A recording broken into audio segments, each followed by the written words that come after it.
అప్పుల బాధలు వెంటాడుతున్నాయా? అయితే 6 JVR వారి జాతిరత్నాలు ధరించండి.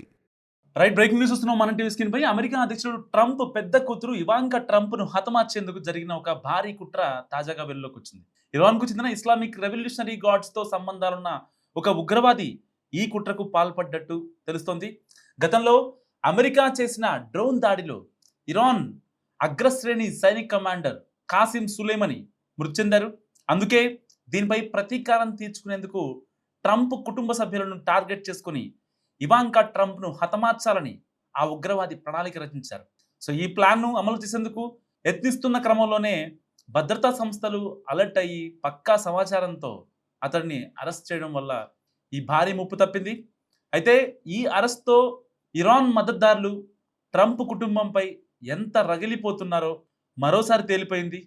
సులేమానీ మృతి తర్వాత కూడా ఇరాన్ సర్కార్తో పాటు ఐఆర్జీసీ అమెరికా ప్రతినిధులపై ప్రతీకార దాడులు చేసేందుకు ప్రయత్నాలు చేస్తూనే ఉంది.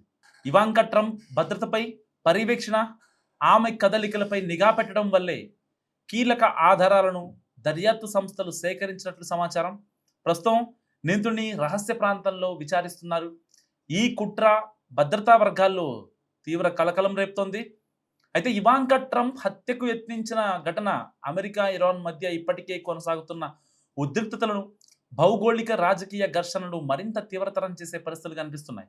ఇలాంటి నేపథ్యంలో ఐఆర్జీసీకి Iran revolutionary guards and corps కి సంబంధించిన ఉగ్రవాదులతో సంబంధాలున్నాయని అల్ సాదీ అనే ఉగ్రవాదిని ఇప్పటికే అమెరికా ప్రభుత్వం అదుపులోకి తీసుకుంది. అతనిని విచారిస్తున్నారు. ట్రంప్ ట్రీట్మెంట్ ఎలా ఉంటుందో మనకు తెలిసిందే. సరదాగా ఒక అక్రమ చొరబాటు ట్రెస్పాసెస్నే ట్రంప్ ఒప్పుకోరు. ఈవెన్ కెనడా నుంచి వచ్చినా సరే వాళ్ళని ఎంత టార్చర్ పెడతారంటే అంత టార్చర్ పెడతారు. ఇండియాలో పోలీసులు చూపించే 3rd డిగ్రీ కన్నా 10 రెట్లు ఎక్కువగా ఉంటుంది ట్రంప్ యొక్క శిక్షించే తీరు. సో ఇలాంటి నేపథ్యంలో ట్రంప్కి చిక్కాడు ఉగ్రవాది అల్ సౌదీ. అయితే ఇతను టర్కీలో ప్లాన్ వేస్తున్నాడు. ఆ టర్కీలో ప్లాన్ వేసే క్రమంలో అక్కడి ప్రభుత్వం పట్టుకుంది. ఇతనికి ఫోన్ చెక్ చేయగా బేసిక్గా టర్కీలో ఎక్కువ టూరిస్టులు ఉంటారు, మీకు అందరూ తెలిసిందే. అలాంటి చోట ఎవరికి అనుమానం రాకుండా, ఎందుకంటే అమెరికా నిఘా సంస్థలు ఎంత హై లెవెల్లో ఉంటాయని చెప్పడానికి ఇదొక పర్ఫెక్ట్ ఎగ్జాంపుల్. అతని ఫోన్లో ఎప్పుడైతే భద్రతా అధికారులు అతన్ని అరెస్ట్ చేసి అమెరికా దళాలకి అప్పగించిన తర్వాత అతని ఒక రహస్య ప్రాంతంలో విచారిస్తుంటే కీలక విషయాలు, విస్తుపోయే విషయాలు వెలుగులోకి వస్తున్నాయి. అక్కడి పోలీసులకే, అమెరికా దర్యాప్తు సంస్థల ఉన్న ఏదైతే మేజర్ అధికారులకే మెంటల్ ఎక్కిస్తున్నాడు ఈ యొక్క అల్ సదీ అనే టెర్రరిస్ట్. తన ఫోన్లో ఈ యొక్క ఇవాంకా ట్రంప్ పిక్స్, ఇంకా తనకి సంబంధించిన ఇంటి డేటా, ఎంతమంది పనోళ్ళు ఉంటారు, ఇల్లు యొక్క మ్యాప్ని కంప్లీట్గా తీసుకున్నటువంటి పరిస్థితి. అతని ఫోన్లో Ivanka Trump HD pics, Ivanka Trump తన ఏదైతే ప్రోగ్రామ్స్ ఉంటాయో డైలీ ప్రోగ్రామ్స్, అవి వైట్ హౌస్ నుంచి అఫీషియల్గా రావాలి. సో ఈ మధ్య గడిచిన 4 నెలల నుంచి ఆవిడ కొంచెం ఇనాక్టివ్గా ఉంటున్నారు. గవర్నమెంట్ అయితే అక్కడి ప్రభుత్వ పరమైన కార్యక్రమాలు కావచ్చు, ఇటు దాదాపు గడిచిన 2 నెలలుగా ఇరాన్ ఇజ్రాయెల్ వార్ ఎఫెక్ట్లో అమెరికా తలదోచడం, దాని తర్వాత ఈ యొక్క ఇరాన్ అమెరికా యుద్ధం జరగడం, సో వీళ్ళిద్దరి యుద్ధం కాస్త అమెరికాకి ఇరాన్కి మధ్య ఉద్రిక్తలు పెంచడం. సో ఇలాంటి నేపథ్యంలో అక్కడ కొన్ని ప్రభుత్వ కార్యక్రమాలు కూడా కొన్ని పెండింగ్ పడుతూ వచ్చాయి. గతంలో మనం చూసాం, షట్ డౌన్ అవడం చూసాం. ఒక 2-3 రోజులు కంప్లీట్గా అన్నీ ఎక్సెప్ట్ ఎమర్జెన్సీస్ అన్నీ మూసేసిన ఘటన కూడా మనం చూసాం. సో ఇలాంటివి జరుగుతున్న తరుణంలో అగ్రరాజ్యం అమెరికా కొన్ని ప్రభుత్వపరమైన కార్యక్రమాలు చేయడంలో విఫలమవుతోంది. సో ఇదే తడవుగా ఒక 4 నెలల నుంచి ఇవాంకా ట్రంప్ కూడా పెద్దగా బయటికి రానటువంటి సిచ్యువేషన్. ఒక 6 years బ్యాక్ హైదరాబాద్ వచ్చారు, అందరికీ గుర్తుండే ఉంటుంది. సరిగ్గా 5-6 ఏళ్ల క్రితం హైదరాబాద్ వచ్చారు. సో ఇలాంటి పర్యటన చేస్తూ ఉంటారు ఆవిడ. అలాంటిది ఒక్కసారిగా ఇంటికే పరిమితం అయిపోయారు. సో ఏంటని కొన్ని డాట్స్ కనెక్ట్ చేసుకునే ప్రయత్నం చేస్తే, ఇక్కడ డొనాల్డ్ ట్రంప్ వ్యవహరిస్తున్న ట్రంపరితనం, ఇక తుంటరితనం, ఇలాంటి వాటి వల్ల తన ఫ్యామిలీకి ఎక్కువ థ్రెట్ ఉందని చెప్పి వాళ్ళ ఫ్యామిలీకి ఇంకా భద్రతను పెంచి ఇతను ప్రజల్లోకి వచ్చాడు. లాస్ట్ టైం ఏదైతే డొనాల్డ్ ట్రంప్ పైన కాల్పులు జరిగాయో, ఒక సెనేటర్లందరూ కలిసినటువంటి ఒక మీటింగ్‌లో డొనాల్డ్ ట్రంప్‌పై కాల్పులు జరిగాయి. మనందరికీ గుర్తుండే ఉంటుంది. సరిగ్గా 1 మంత్ బ్యాక్. వాటి తర్వాత కూడా డొనాల్డ్ ట్రంప్ కొంత ఆచితూచి వ్యవహరించాడు. కొన్ని కీలక నిర్ణయాలు తీసుకున్నాడు. ఇరాన్‌ని ఎలాగైనా సరే మేము ఆదుకుంటాం. హార్మోజ్ స్ట్రైట్‌ని రిలీజ్ చేయండి. లేదంటే గనక 1,00,000 మంది హార్మోజ్ స్ట్రైట్ దగ్గర ఇరాన్ సరిహద్దుల్లో ఉన్నారు. మేము అనుకుంటే గనక మిమ్మల్ని మీ దేశాన్ని ప్రపంచ పటంలో లేకుండా చేస్తామని చెప్పి చాలా గట్టిగా మాట్లాడారు. అలాంటి డొనాల్డ్ ట్రంప్, అసలు ఎవ్వరికీ మాట వినని డొనాల్డ్ ట్రంప్ ఇరాన్‌కి తలొగ్గి 2, 3 సార్లు వాళ్ళకి ఛాన్స్ ఇచ్చి, వాళ్ళెంత రెచ్చగొడుతున్నా సరే, వాళ్ళెంత కవ్విస్తున్నా సరే, డొనాల్డ్ ట్రంప్ ఎక్కడా కూడా తన ఓపికని పోగొట్టుకోకుండా చాలా జాగ్రత్తగా ప్లాన్ చేసి పథకం ప్రకారం తనకి కావాల్సినటువంటి అయితే made in America, make in America proud అనే నినాదంతో డొనాల్డ్ ట్రంప్ ముందుకెళ్తున్నారు.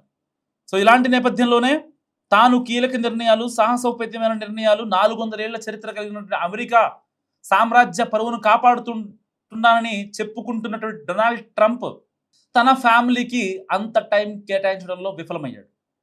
బేసిక్గా ఇవాంకా ట్రంప్ కూడా పెళ్ళయింది.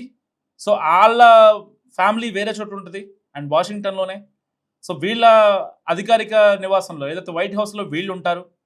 సరిగ్గా వైట్ హౌస్కి కూతవేటు దూరంలో ఉండే ఇవాంకా ట్రంప్ యొక్క నివాసం, దాని యొక్క స్ట్రక్చరు, ఆ యొక్క ఇంటి యొక్క ఎంతమంది పనివాళ్ళు ఉంటారు, ఎంతమంది సెక్యూరిటీ గార్డ్స్ ఉంటారు, అమెరికా పౌరులు ఎంతమంది బాడీ గార్డ్స్గా ఉన్నారు, అమెరికా పోలీసులు ఎంతమంది అక్కడ రక్షణగా ఉన్నారు, ఇవన్నీ వివరాలు అతని ఫోన్లో చూసిన పోలీసులు, అక్కడ ఈ దర్యాప్తు సంస్థల అధికారులు ఒక్కసారిగా మెంటల్ ఎక్కిపోయారు.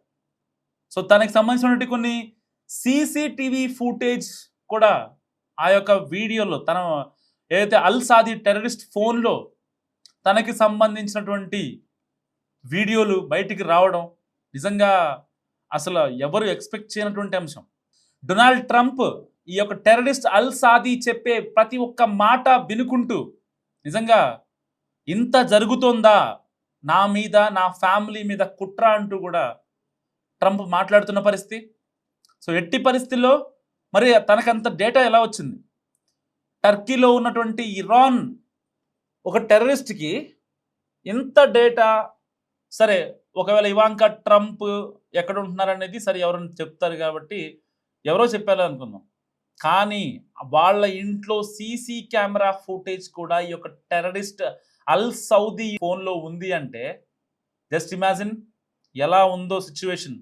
సో దీనిపై ఇప్పటికే అక్కడి పోలీసులు చాలా అలర్ట్ అయ్యారు. ఇటు నిఘా సంస్థలు, భద్రతా సంస్థలు అన్నీ కూడా ఒక్కటయ్యాయి. ఎట్టి పరిస్థితుల్లో మరొక దాడి జరగకుండా, ఇప్పటికే ఇవాంకా ట్రంప్పై దాడి జరగకుండా ఆపారు కాబట్టి మరొక దాడి జరగకుండా చాలా జాగ్రత్తలు తీసుకుంటున్నాయి అక్కడ నిఘా సంస్థలు. ఏ క్షణమైనా ట్రంప్పై మరోసారి కాల్పులు జరగవచ్చు. ఎందుకంటే అతని కాంటాక్ట్ లిస్ట్ కావచ్చు, అతని ఫోన్లో ఉన్న ఆడియోలు, వీడియోలు, అంటే తాను ఒక్కడైనా తన వెనక ఇరాన్ ఉందా, లేకపోతే టెర్రరిస్టులు ఉన్నారా? ఇప్పటికే ఖమేనీని చంపేశారు, ఇరాన్ సుప్రీం కమాండర్ సులేమానీ చంపేశారు. సో రీసెంట్గా డ్రోన్ దాడిలో సులేమానీ చనిపోయాడు. ఇంతకుముందు బాంబు వేసి ఖమేనీని లేపేశారు. సో చాలా పగబట్టుకొని ఉంది ఇరాన్. ఎట్టి పరిస్థితుల్లో అంటే ట్రంప్ యొక్క ఆయువు పట్టు మీద కొట్టాలి, ట్రంప్కి ఎవరైతే బాగా ఇష్టమో వాళ్ళని గనక చంపినట్లయితే మా కసి అప్పుడే తీరుతుంది అని చెప్పి ఇరాన్ ఒక పక్క చాలా గట్టిగా ప్లాన్ చేసినట్టు కనిపిస్తోంది. ఎందుకంటే రష్యా దగ్గర నుంచి సమాచారం లేకుండా, రష్యా యొక్క ఆధునిక టెక్నాలజీ సాయం లేకుండా, వాళ్ళ సంబంధం లేకుండా ఇరాన్ ముందడుగు వేసే ఛాన్సే లేదు. కాబట్టి దీని వెనకాల మరి రష్యా ఉందా, నిజంగానే అల్ సౌదీ టీం ఉందా, ఇరాన్ రెవల్యూషనరీ గార్డ్ కార్ప్స్తో సంబంధాలు ఉన్నాయా అనేవి మరికొద్దిసేపట్లో తేలనున్నాయి. సో దీనిపై ఇప్పటికే అక్కడి అమెరికా నిఘా సంస్థలు చాలా ఫోకస్ పెట్టాయి, చాలా ఫోకస్డ్గా పనిచేస్తున్నాయి. ఎట్టి పరిస్థితిలో అతని దగ్గర ఏదైతే ఆధారాలు సేకరించిన తర్వాత అతన్ని డైరెక్ట్గా డొనాల్డ్ ట్రంపే వచ్చి ఎన్కౌంటర్ చేసే అవకాశం కూడా ఉందని పాశ్చాత్య మీడియా వర్గాలు చెప్తున్నాయి. దీనిపై మీరేమనుకుంటున్నారు? ఇవాంకా ట్రంప్ హత్యకు ప్లాన్ జరగడంపై మస్ట్గా కామెంట్ చేయండి.